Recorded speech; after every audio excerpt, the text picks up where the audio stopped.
up, Facebook Live? Happy, what day is it? Monday? Hopefully you are having an amazing morning, evening, afternoon, midday. I'm not sure what time it is where you're at. But as you're tuning in, I'd love to know, number one, where you're tuning in from. Number two, love to know 3 things you're grateful for out there in Facebook world. Let's see. I will give it just a second to see if hello. Well, welcome there. As you are tuning in, love to know, number one, where you're tuning in from. Number two, I'd love to know 3 things you're grateful for. Real simple, right down there in the chat box. Wendy, what's up? Welcome, welcome, welcome, welcome, welcome. Hey, look, it's working. Frank from New York City, what's up, buddy? Sean, good day, sir. So welcome, welcome, welcome. We're going to be talking about, how much time do we have? We have about 20 minutes. We're going to be talking about 3 of my favorite things that Brené Brown talks about in her new book, Braving the Wilderness. I was just listening to it, and it's ridiculously awesome. But there's 1, 2, 3, 4, 5, 6, 7 things that she points out towards the end of the book that are really phenomenal. But as you are tuning in, I'd love to know, number one, where you're tuning in from over in the comments section, wherever it's at. Number two, love to know 3 things you're grateful for out there in the world today. Wendy from Milwaukee, nice to see you, Wendy. Welcome. Frank, what's up, buddy? Rhea, heyo. Wendy, let's see. Grateful for reconnecting with old friends via Facebook. That's awesome. Let's see. For everyone else who's tuning in, welcome, welcome, welcome, welcome. Love to know, number one, where you're tuning in from. Number two, love to know 3 things you're grateful for. Lisa, what's up? Scott, welcome. Scott from Cleveland, or just your last name? Anyways, let's get started. So if you take time to share, the reason I always ask to share is to start a conversation with you. I don't like to be just a talking head talking at you here. I like to kind of chat back and forth with you. So for those of you who choose to participate in the comments, I will read them and communicate with you back and forth. And I really appreciate and love that. So thank you in advance. I seem a little dark. Let me see if I can get a light up here. Ha, much brighter. So let's see. Couple things. I'll pick my favorite 3. And Brené Brown, in her new book called Braving the Wilderness, love the book, really, really useful. A couple of things she says. Number one is the ability to set boundaries. And this is the concept. If you're going to brave the wilderness, meaning go into the chaos and craziness of life and be in those moments where you brave the storm that life throws your way and wind your way through the chaos and craziness that shows up. She said the first thing you got to be able to do is really understand the concept of boundaries. So the ability to set, hold, and respect boundaries. And so I'd love to know, for those of you just tuning in, if you would, right over in the comment section, number one, I'd love to know where you're tuning in from. Number two, I'd love to know 3 things you're grateful for. But the first question today to start the conversation with all of you is 0 to 10. 0 being not good at all, like you were horrible at setting boundaries. Meaning every time you try to set a boundary, you put up a little boundary and then it gets mowed right over. Or you try to put up like some type of boundary and like smack, it just falls right over. You never hold true to it. She says the challenge with a boundary is letting go of being liked and the fear of disappointing other people. So often, that's why she says most people fail to hold strong to a solid boundary that they put in their life or their world or the relationships around them. So my question to you out there in Facebook world is 0 being not good at all, 10 being phenomenal. How are you when it comes to boundaries in your life, in your business, in your relationships? How are you? 0 to 10, how would you rate yourself when it comes to boundaries? And I think this one's important. Let's see. While I was chatting, Chelsea, what's up? Welcome. Katrina, welcome. Hello. Lisa from Glendora, California says, grateful for health, abundance in you. Well, thank you, Lisa. Grateful for you. Sean from Columbus, Ohio, grateful for my amazing wife. Whoa. Grateful for my health, mindset, no particular order. Very nice.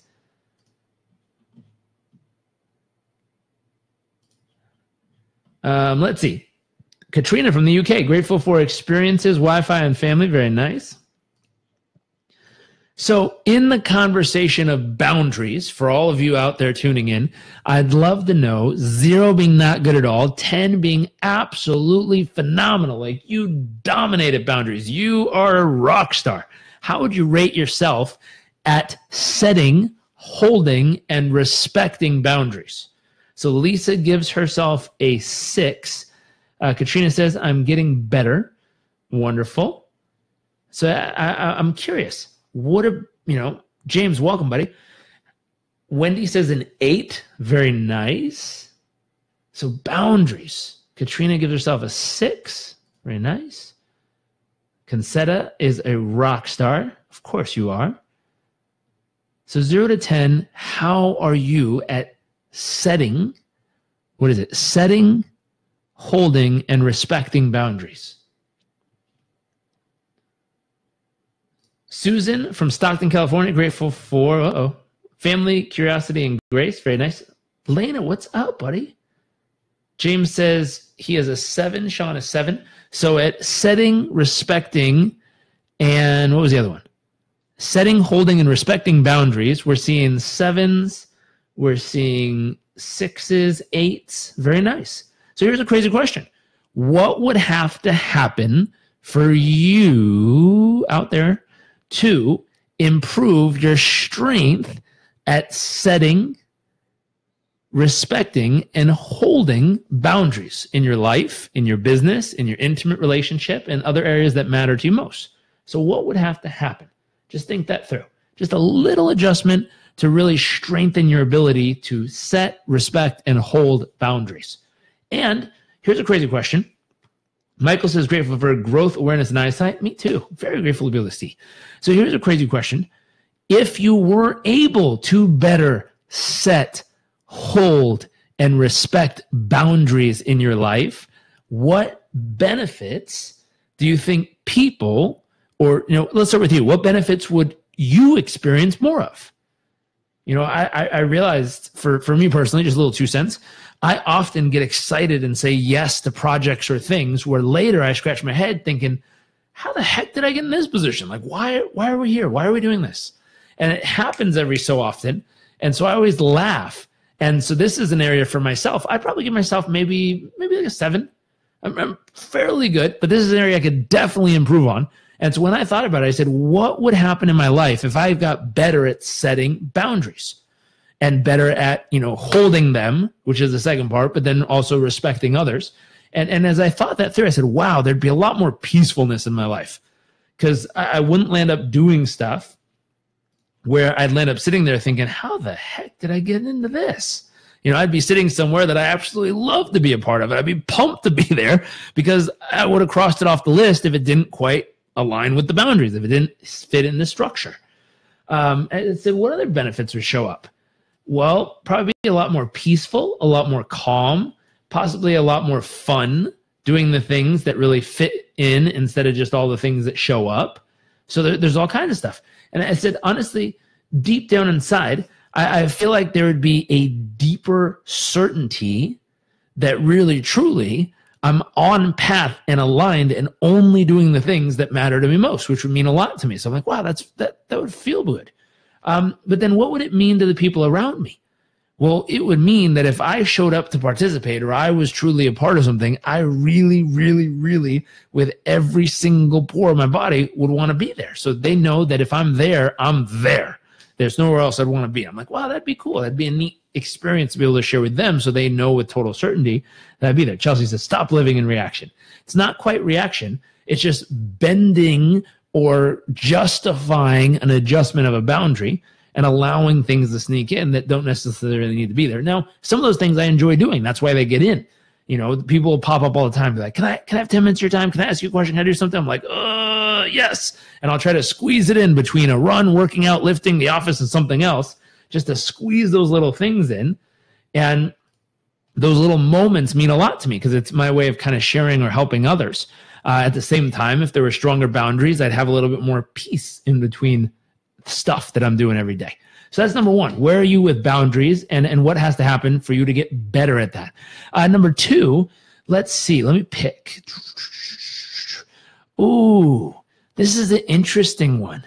Non-judgment, she said. If you want to brave the wilderness, go through the chaotic moments in life, you want to navigate the challenges and all the craziness that shows up, she says you have to be willing to step into a place of absolute and total non-judgment, specifically non-judgment, learning how to give and receive help, not judging other people if they need the help and not judging yourself if you need the help, but really truly stepping into a place that you cannot judge it and instead step into the moment.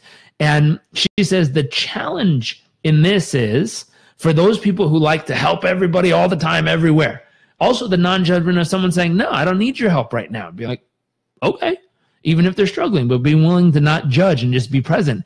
And she says, so it's learning how to give and receive help, but the challenge is letting go of the helper and the fixer as our identity, as our source of self-worth.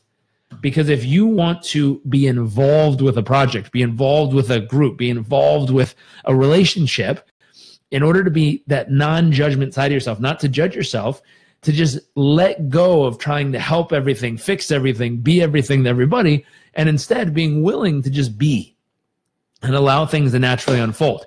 So I'd be curious, 0 to 10, how good are you all out there at giving and receiving help, yet allowing your identity not to be attached to it? Meaning I'm a 10 at giving help, but if they don't accept my help or want my help or need my help, then it's like, oh, it kind of hurts. That concept. And so I'd be curious, where are you? Let's see. Susan says, I now experience a greater sense of respect for myself and also empowered because I'm protecting what's important to me, and it teaches others by my example. They can do that too. Oh, that's beautiful, Susan. Jason says he's a 5 when it comes to this non-judgment category, which is learning how to give and receive help. And the challenge is letting go of the helper and the fixer as their identity, as our source of self-worth. So being willing to help just because you can, but if they don't need it, don't want it, or don't like it, you're like, is what it is. No problem at all.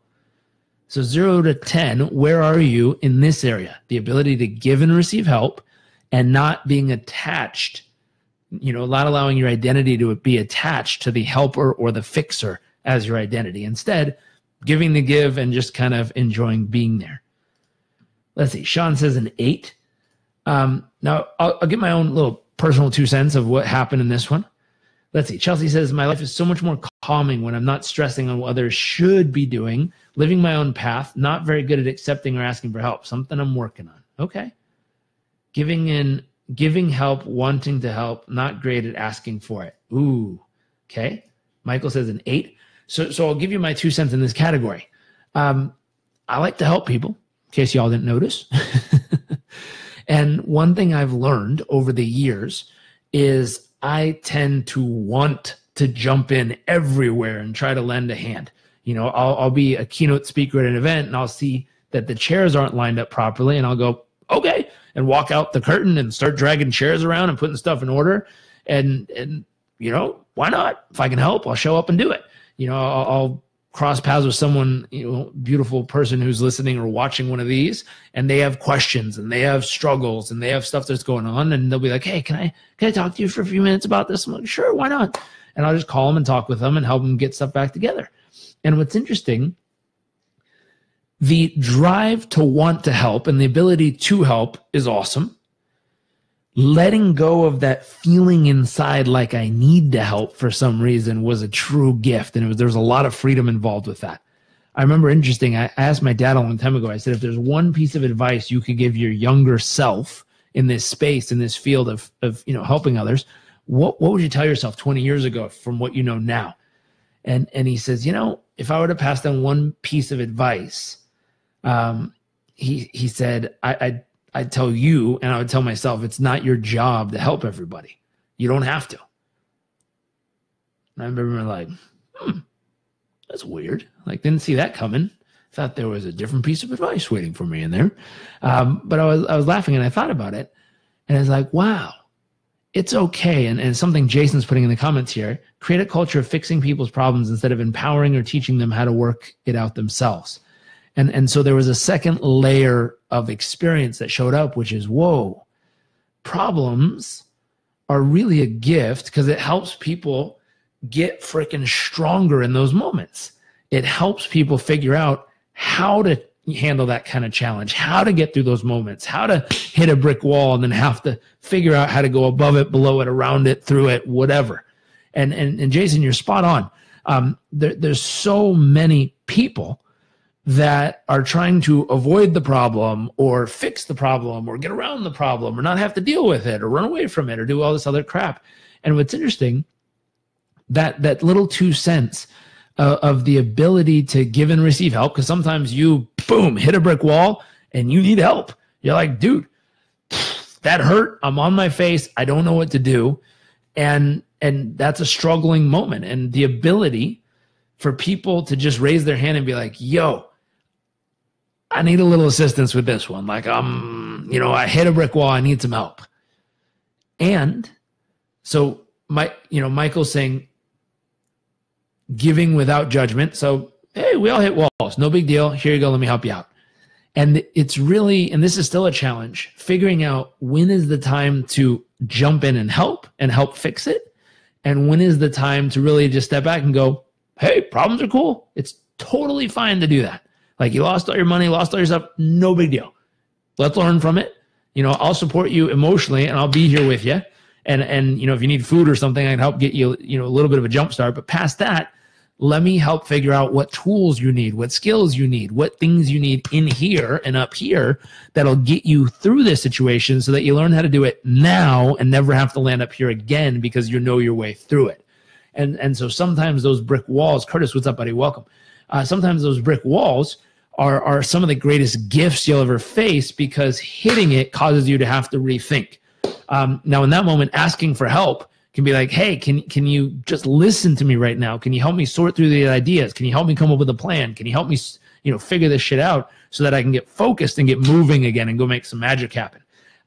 But the ability to not judge them for messing up and the ability to not judge yourself, on how much you should or shouldn't be helping, but just do what you can, be there for them, love them, support them, and help them get through it. So 0 to 10, where are you on that non-judgment section? Chelsea says it's easy to give people dinner, but you should really give them the gift of teaching how to hunt. Absolutely. And sometimes in that moment, it's a little tricky because when someone's freaking hungry, they don't care about hunting. They just want the freaking food to eat. And so that concept of you're right, showing them the value of it, selling them on the fact that if they learn how to do this, so much more possibility opens up in their life because then they can go anywhere, anytime, any place and have life the way they want it. At least at a base level. Let's see. Let me pick one more, and then I got to wrap up. Hopefully, if this is useful and you like this conversation, you think others would benefit from it, if you don't mind, click the share button. I believe sharing is caring, and I really appreciate caring people and sharing the people who take time to share these and help us reach more people. So the final one, let me choose one. So we talked about boundaries. We talked about non-judgment.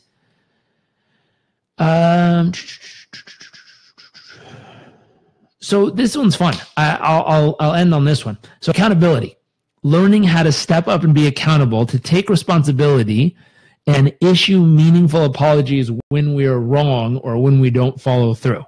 The challenge is letting go of blame and staying out of shame. So it's not about blaming or shaming here. It's about saying, hey, I accept responsibility. I said I was going to do X. I either did it, done, or I didn't. I own it. I did not show up. Here's what I'll do to rectify it immediately. Get it done.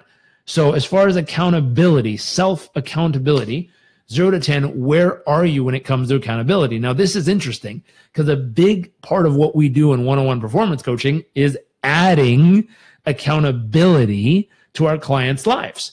And so what's so fascinating is the concept of having these conversations with them. And a lot of times the clients we work with have a million and two things going on in their life, from their health, their family, their husband, their wife, their kids, their business, their multiple companies, like all this jazz going on in a million directions. And so often the reason they're bringing us in is there's so much chaos going on. They need help being accountable to be consistent with the stuff that matters most. And so in that piece, This is a conversation we often have in the beginning, which is learning how to take responsibility. Now, without blaming yourself, without shaming yourself for not following through, without getting pissed off at yourself and mad and wasting time and emotion, instead saying, hey, I said I was going to do X, X is done, high five self. Or I said I was going to do X, X is not done, I own that, here's by when it will be done, done. And you go get it done.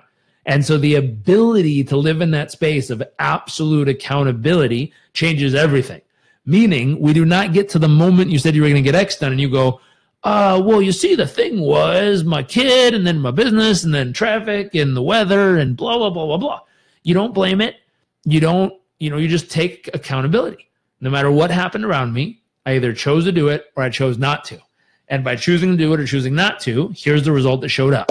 Now, that is it. I own it. I will take responsibility from this moment forward, and I'll either make a new decision or continue what I'm doing. So 0 to 10, Sean says he's a 10, Susan's a 10. 0 to 10, where are you when it comes to personal accountability, owning everything that happens in your life, good or bad, rightfully and justly done, or, just something that's unjust and shouldn't have happened, but you freaking own it. And you say, you know what? It happened. I own the fact that it happened. Here's what I'm going to do with it. So 0 to 10, how are you at holding yourself absolutely accountable for really, truly owning everything that happens and using it to make progress and build towards where you want to go and who you want to be? So we'll wrap up on that one. Actually, please throw your comments in there. I'll check back in a few minutes. I have to jump to go record a podcast. Hopefully you enjoyed this. If you did, please click that share button. Help us reach more people. Thank you for tuning in. I'll see y'all tomorrow. Bye.